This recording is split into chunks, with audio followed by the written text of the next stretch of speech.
नमस्कार, आप देख रहे हैं डीडी न्यूज। आपके साथ मैं हूं पराक्रम से शेखावत। खबर दुनिया की में आप सभी का स्वागत है। अगले आधे घंटे हम आपको इस बुलेटिन में बताएंगे अंतर्राष्ट्रीय स्तर से जुड़ी हर वो बड़ी खबर जो आपके लिए जानना जरूरी है। शुरुआत करते हैं सुर्खियों के साथ। अंतर्राष्ट्रीय अदालत ने इजराइल को गाजा के रफा में सैन्य अभियान तुरंत बंद करने का दिया आदेश। गाजा तक जांचकर्ताओं की पहुंच सुनिश्चित करने का भी आदेश। मानवीय सहायता के लिए रफा क्रॉसिंग खोलने का भी निर्देश।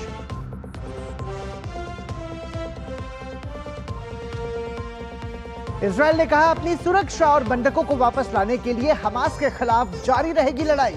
दक्षिण अफ्रीका ने आईसीजे के फैसले का किया स्वागत। आईडीएफ ने गाजा से 3 और बंधकों के शव बरामद करने का किया दावा।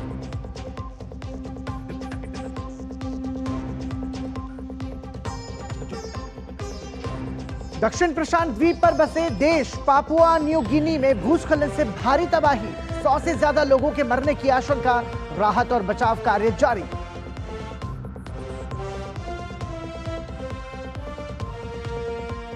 बेलारूस के राष्ट्रपति अलेक्जेंडर लुकाशेंको अपने समकक्ष पुतिन से की मुलाकात। पुतिन ने कहा परमाणु अभ्यास से नहीं बढ़ेगा तनाव। पुतिन ने यूक्रेन शांति वार्ता को नए सिरे से किए जाने पर दिया बल। कहा रूस कीव के वैध नेतृत्व के साथ ही करेगा बात। राष्ट्रपति ज़ेलेंस्की ने खार्किव का किया दौरा। लगातार दूसरे दिन चीन का ताइवान के इर्द गिर्द सैन्य अभ्यास जारी। द्वीप के आसपास दिखे 49 एयरक्राफ्ट, 19 जंगी जहाज। चीन ने कहा अभ्यास का उद्देश्य ताइवान पर नियंत्रण करने की क्षमता है दिखाना।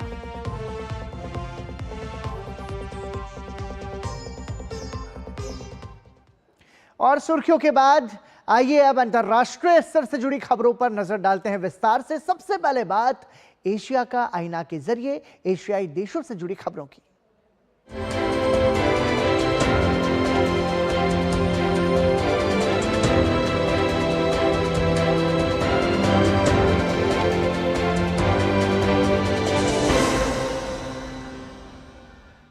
संयुक्त राष्ट्र की शीर्ष अदालत ने इजराइल को गाजा के रफा पर हमले को तुरंत रोकने का आदेश दिया है।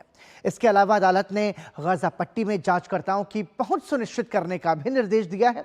साथ ही आईसीजे ने इजराइल से मानवीय सहायता पहुंचाने के लिए रफा क्रॉसिंग को खोलने के लिए भी कहा है। वहीं इस मामले में इजराइल कहता रहा है कि उसे हमास के आतंकवादियों से खुद की रक्षा करने का अधिकार है। संयुक्त राष्ट्र की शीर्ष अदालत ने इजराइल को गाजा के दक्षिण में स्थित शहर रफा में अपने सैन्य अभियान को रोकने का आदेश दिया है।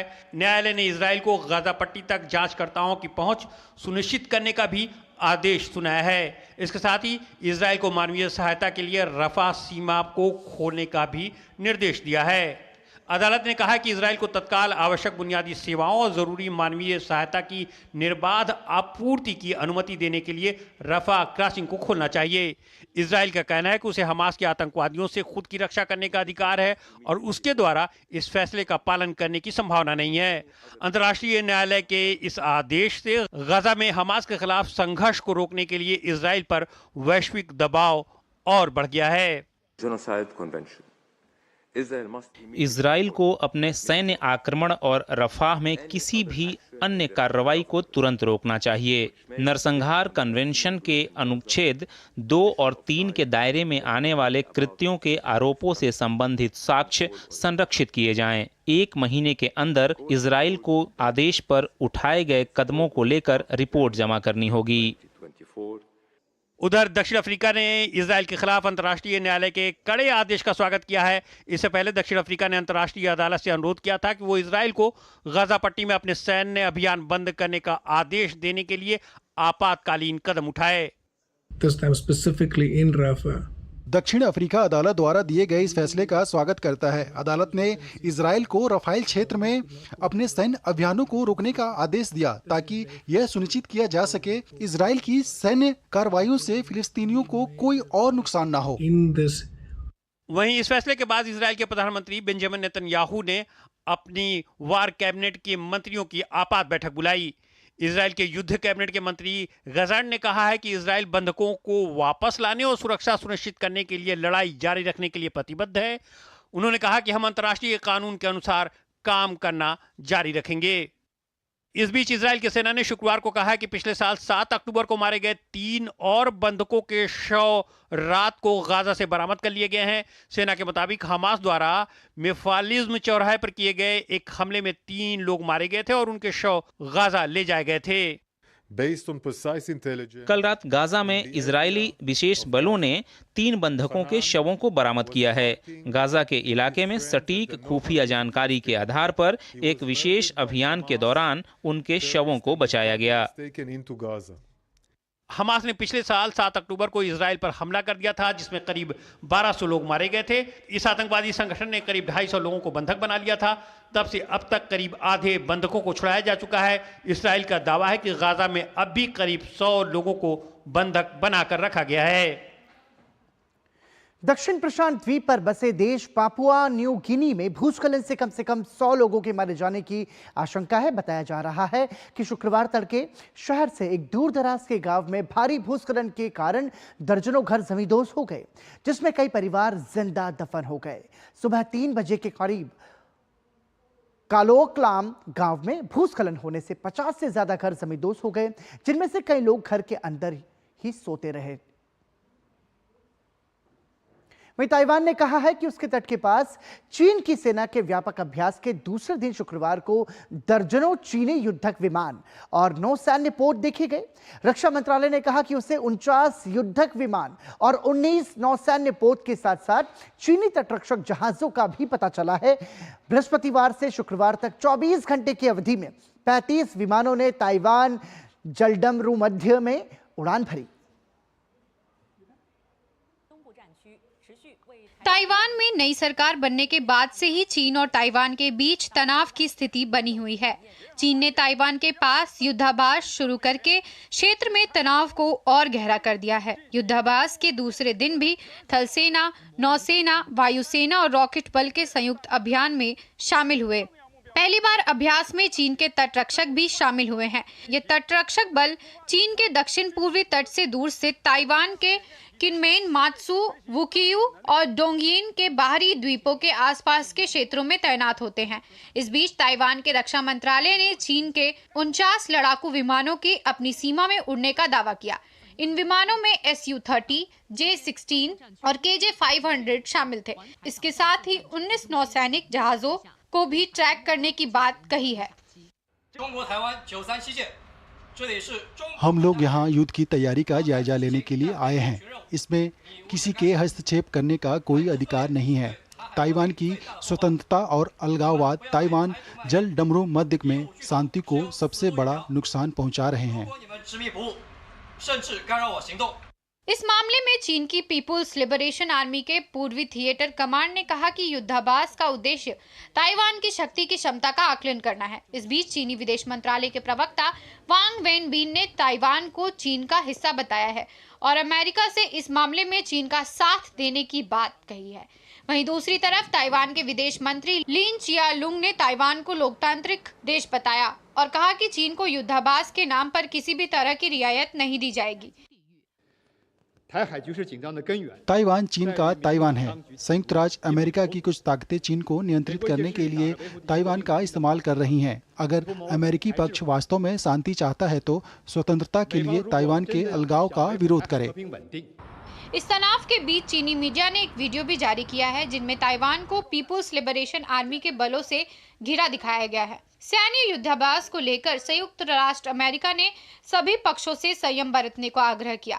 इसके अलावा जापान ने भी दोनों देशों से शांति बनाए रखने की बात कही है। वहीं ताइवान के लोग बीजिंग के दबाव के बावजूद सामान्य जीवन जी रहे हैं। गौरतलब है कि चीन ने हमेशा से ही ताइवान को अपना हिस्सा माना है, लेकिन ताइवान अपने आप को चीन से अलग मानता है। बता दें कि इससे पहले साल 2022 में चीन ने आर्थिक नाकेबंदी करके ताइवान पर दबाव डाला था। और आइए बढ़ते हैं आगे, नजर डालते हैं यूरोप इन दिनों के जरिए यूरोपीय देशों से जुड़ी खबरों पर।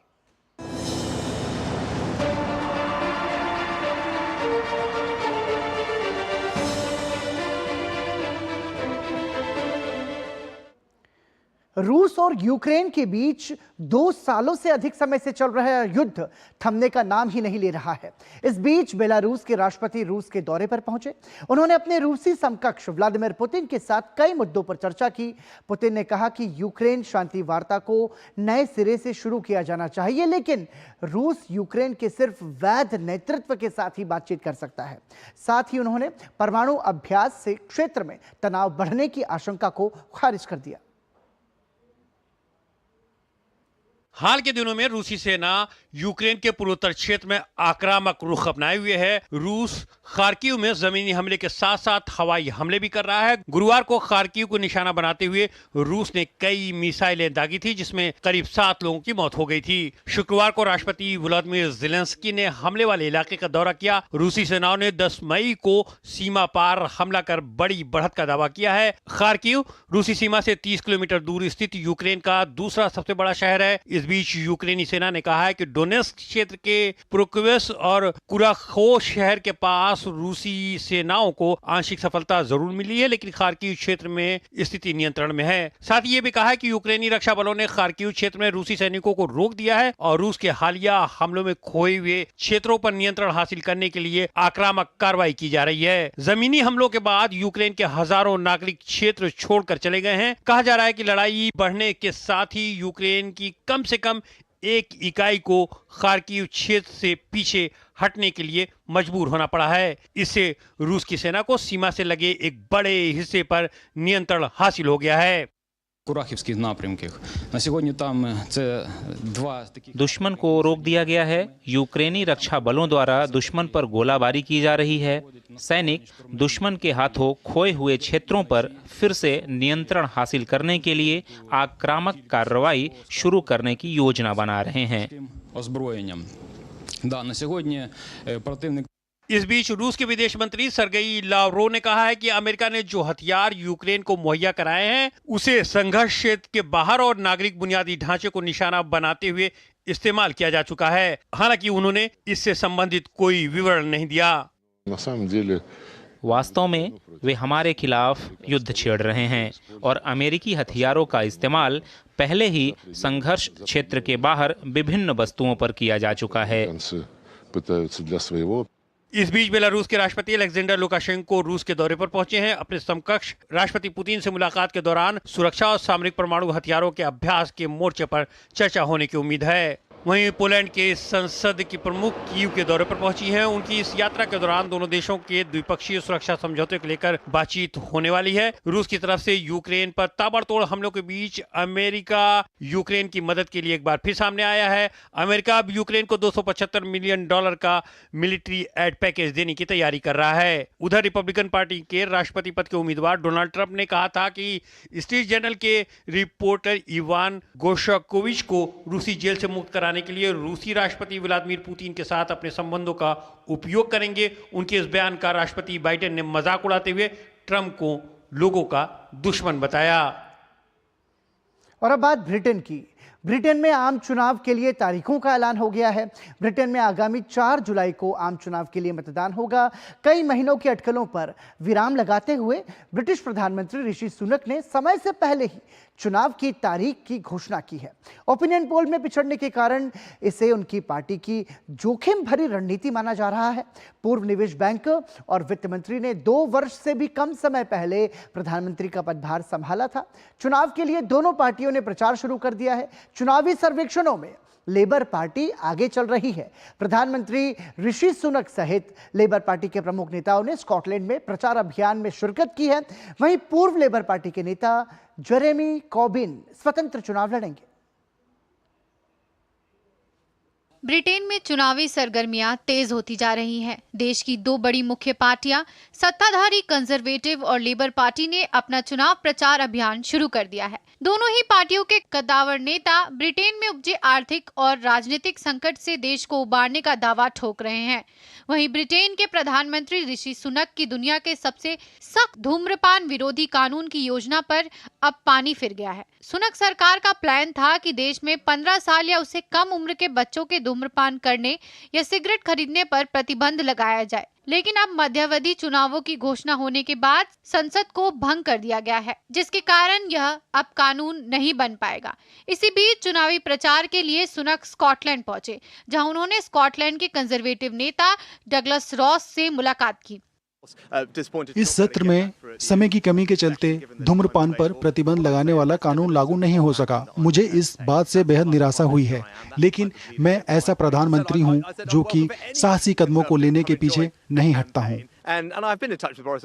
वहीं लेबर पार्टी के पूर्व नेता और विपक्षी नेता के पद पर रहे जेरेमी बर्नार्ड कॉर्बिन ने स्वतंत्र उम्मीदवार के तौर पर लड़ने का फैसला लिया है। दरअसल कॉर्बिन को लेबर पार्टी से 2020 में निष्कासित कर दिया गया था। कॉर्बिन को 2015 में लेबर पार्टी का नेता चुना गया था। इस दौरान उन पर यहूदी समुदाय से जुड़े कुछ लोगों के साथ भेदभाव करने का आरोप लगा। कॉर्बिन 1983 से लगातार इस्लिंगटन नॉर्थ सीट से चुनाव जीतते आ रहे हैं। वहीं दूसरी ओर लेबर पार्टी के लिए अभी अच्छी खबर सामने आ रही है। चुनावों की घोषणा होने के बाद ब्रिटेन में अनुमान और चुनावी सर्वेक्षणों का दौर भी शुरू हो गया है। ताजा रुझान के मुताबिक लेबर पार्टी कंजर्वेटिव पार्टी के मुकाबले 17% की बढ़त बनाए हुए दिख रही है। लेबर पार्टी के नेता कीर स्टारमर ने स्कॉटलैंड के शहर ग्लासगो में पार्टी के लिए प्रचार किया। मैं चाहता हूं कि इस बार स्कॉटलैंड एक सरकार को अपना नेतृत्व करने के लिए भेजे। लेबर सरकार अराजकता और विभाजन को रोक सकती है। हम स्कॉटलैंड और ब्रिटेन का पुनर्निर्माण कर सकते हैं। जहां एक और नेता इस चुनाव में अपनी दावेदारी पेश कर रहे हैं, तो वहीं ब्रिटेन की राजधानी लंदन के निवासी चुनावों में किए जाने वाले खोखले वादों से सचेत हो गए हैं। बता दें कि प्रधानमंत्री सुनक ने तय समय से करीब 6 महीने पहले चुनावों का ऐलान कर दिया है। ब्रिटेन में अब चुनाव 4 जुलाई को होंगे। स्पेन के मजोर्का द्वीप पर गुरुवार को देर रात एक रेस्टोरेंट की छत गिरने से 4 लोगों की मौत हो गई और 27 गंभीर रूप से घायल हैं। स्पेन और मजोर्का आइलैंड की दूरी लगभग 750 किलोमीटर है।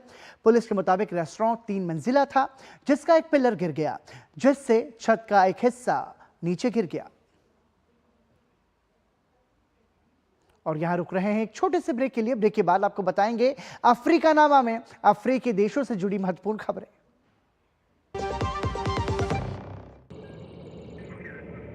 Curiosity can take you to some out of the world places. Took me to the moon today. Curious about this place? Scan this QR code before I take it off with my Seat tires.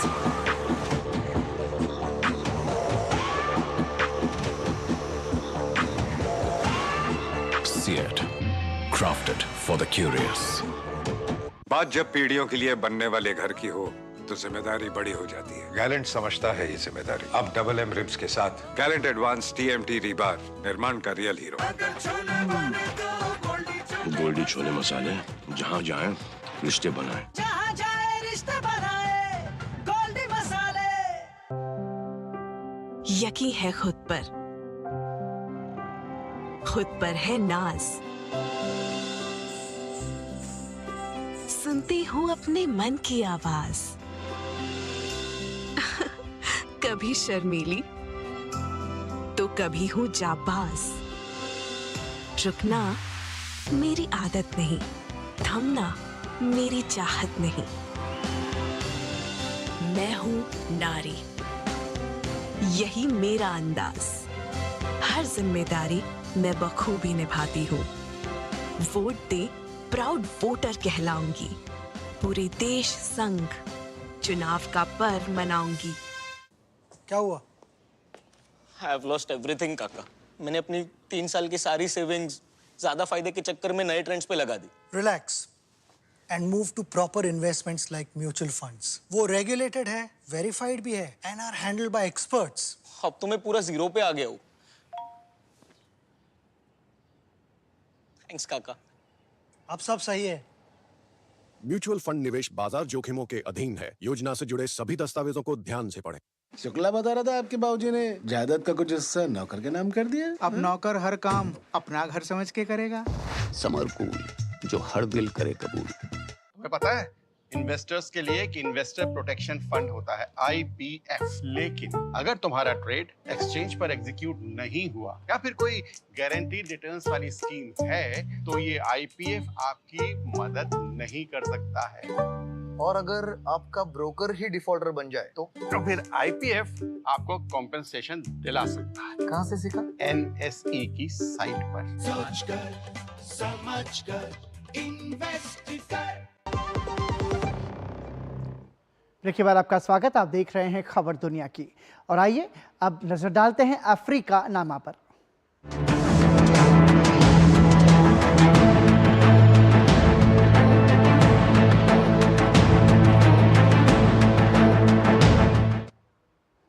दक्षिण Africa में चुनावी सरगर्मियां तेज हो गई हैं।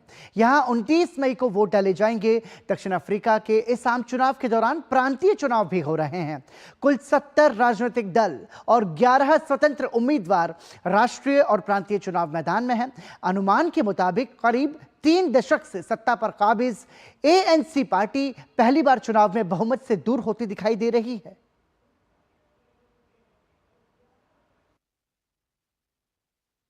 दक्षिण Africa में चुनावी पारा तेजी से चढ़ता चला जा रहा है। 29 मई को होने वाले चुनाव के लिए कई राजनीतिक दल ताल ठोक रहे हैं। चुनावी सर्वेक्षण सत्तारूढ़ अफ्रीकन नेशनल कांग्रेस के पहली बार बहुमत से दूर होने का इशारा कर रहे हैं। इस दिन आम चुनाव के साथ साथ प्रांतीय चुनाव भी हो रहे हैं। चुनाव के दिन एक मतदाता को 3 वोट देने होंगे।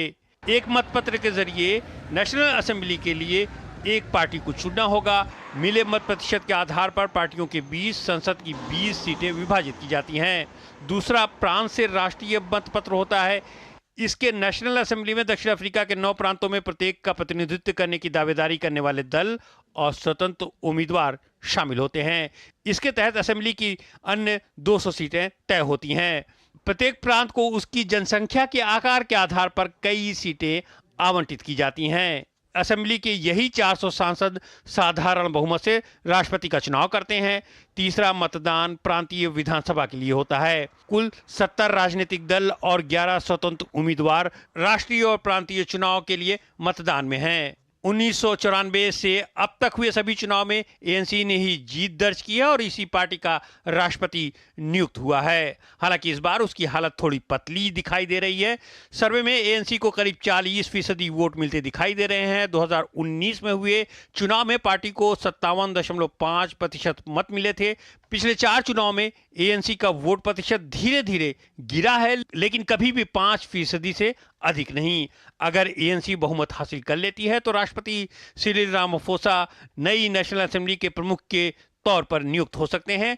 इसके उलट अगर पार्टी को बहुमत नहीं मिलता है तो इसकी जिम्मेदारी रामाफोसा पर जाएगी और किसी और के नाम को राष्ट्रपति के तौर पर पेश किया जा सकता है। अगर ANC 50% वोट हासिल करने में सफल हो जाती है तो वो सरकार गठन के लिए छोटी पार्टियों के साथ समझौता करने का प्रयास करेगी। विशेषज्ञों का मानना है कि क्वाज़ुलू नटाल प्रांत में मजबूत पकड़ रखने वाली सामाजिक रूप से रूढ़िवादी इंक्सा फ्रीडम पार्टी IPF ANC की पहली पसंद हो सकती है। हालांकि IFP के नेता इससे इनकार कर चुके हैं। रंगभेद के अंतिम वर्षों के दौरान दोनों पार्टियों के बीच हिंसक संघर्ष भी हो चुका है, लेकिन 1994 के चुनाव के बाद बनी राष्ट्रीय एकता की सरकार में दोनों ने मिलकर साथ काम किया है। अन्य साझेदारों में छोटी मुस्लिम पार्टी अल जमा और पैट्रियाटिक अलायंस हो सकते हैं। इन्हें मिश्रित नस्ल के छोटे तबके का समर्थन हासिल है। हालांकि मुख्य विपक्षी मध्य दक्षिणपंथी डेमोक्रेटिक अलायंस के नेता ने कहा है कि अगर उनकी पार्टी बहुमत नहीं हासिल कर पाती है तो ANC को समर्थन दिया जा सकता है। इनका दावा है कि मौजूदा सरकार के कार्यकाल में देश संकट में है और देश को अधिक निजीकरण की ओर बढ़ना चाहिए। संसद में तीसरी सबसे बड़ी party economic freedom fighters EAF है, जिसका नेतृत्व विवादास्पद पूर्व ANC सदस्य जूलियस मैलेमा कर रहे हैं। पार्टी का दावा है कि ANC ने अभी भी रंग भेद के नस्ली असंतुलन को ठीक नहीं किया है। दक्षिण अफ्रीका के पूर्व राष्ट्रपति जैकब जुमा के नेतृत्व वाली MK पार्टी भी मैदान में है। हालांकि उन्हें चुनाव लड़ने के लिए अयोग्य करार दिया गया है। भ्रष्टाचार के आरोपों के बाद 2018 में उन्हें बाहर का रास्ता दिखा दिया गया था। और बढ़ते हैं आगे, नजर डालते हैं विश्व संस्कृति पर।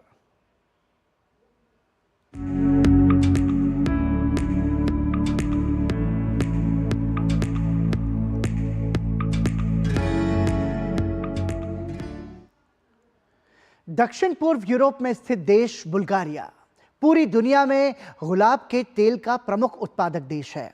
बुल्गारिया के गुलाब अपनी अनोखी खुशबू के लिए विश्व प्रसिद्ध हैं, लेकिन जलवायु परिवर्तन का असर बुल्गारिया में गुलाब की खेती पर भी पड़ा है। बुल्गारिया के चेरगानोवो गांव की वादियों में खूबसूरत गुलाब खिले हैं। जलवायु परिवर्तन और बढ़ते तापमान की वजह से गुलाब की गुणवत्ता पर असर पड़ने की आशंका बढ़ गई है। ये रिपोर्ट देखिए। बाल्कन देश बुल्गारिया के खूबसूरत गांव चेरगानोवो में सुंदर वादियों के बीच गुलाब की फसल लहलहा रही है। बल्गेरियाई किसान विश्व भर में प्रसिद्ध गुलाब के तेल के लिए गुलाब की पंखुड़ियों की कटाई में व्यस्त हैं, लेकिन इस बार यह फसल 1 महीने पहले तैयार हो गई। कारण है जलवायु परिवर्तन की मार। लेकिन यह प्रक्रिया देखने में जितनी खूबसूरत लगती है, उतनी ही बारीकियों और कठिनाइयों से जुड़ी हुई है। 1 ग्राम गुलाब के तेल के लिए 1000 से अधिक गुलाब की पंखुड़ियों को हाथ से तोड़ना पड़ता है। ऐसे में 2 से 3.5 टन गुलाब का तेल हर साल बनाना टेढ़ी खीर है। गुलाब की पंखुड़ियों को तोड़े जाने का सबसे सही समय सुबह 7 बजे का होता है। सुबह के समय में पत्तियों में तेल की मात्रा सबसे ज्यादा पाई जाती है, जिससे तेल निकालने की प्रक्रिया में मदद मिलती है। सुबह के समय तापमान कम होता, शाम के समय पंखुड़ियां आपस में चिपक जाती हैं। ऐसे में सुबह का समय सबसे सही होता है। इस बार हमने अपने काम की शुरुआत हर बार के मुकाबले में पहले की है। हमने पहले भी ऐसे साल देखे हैं जब फसल समय से पहले पक गई। ईसा पूर्व 3री शताब्दी के समय में बाल्कन क्षेत्र में थ्रेस का प्राचीन साम्राज्य था। इतिहासकार मानते हैं कि तब से यहाँ पर गुलाबों की खेती होती है। साल 1820 में चेरगानोवो गांव से करीब 10 किलोमीटर दूर कजानलॉक शहर में गुलाब के तेल के उत्पादन के लिए पहला कारखाना खोला गया। सर्दियों के समय में तापमान अधिक होने से और मार्च का महीना बहुत गर्म होने के कारण गुलाब की कलियां जल्दी खिलने लगी हैं। इन गुलाब की पत्तियों का इस्तेमाल पूरे विश्व में कॉस्मेटिक के उत्पादों समेत गुलाब जैम, गुलाब चाय, गुलाब ब्रांडी बनाने के लिए किया जाता है। विशेषज्ञों का मानना है कि जलवायु परिवर्तन का गुलाब की गुणवत्ता पर गहरा असर होता है। ऐसे में आगे तापमान बढ़ता है तो गुलाब की पंखुड़ियां और तेल की गुणवत्ता पर असर होगा। 1947 में जहां यहां कलियां 10 जून के आसपास खिलती थी, अब वह मई के महीने में ही खिलने लगी हैं।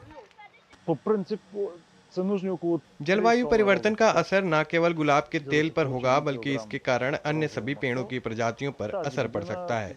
हमें अब मौसम के अनुसार ढलना चाहिए। मौसम को बदलने के जो प्रयास हो रहे हैं, उनका असर खतरनाक होगा। कभी रंगों से भरी जीवंत रहने वाली थाईलैंड के पूर्वी खाड़ी तट की कोरल रीफ अब कोरल ब्लीचिंग के चलते सफेद हो गई है। यह सब जलवायु परिवर्तन के चंद उदाहरण मात्र हैं, लेकिन यह संकेत हैं। हमें सचेत होने की जरूरत है। इसी के साथ ही खबर दुनिया की में आज के लिए इतना ही। दीजिए इजाजत। नमस्कार।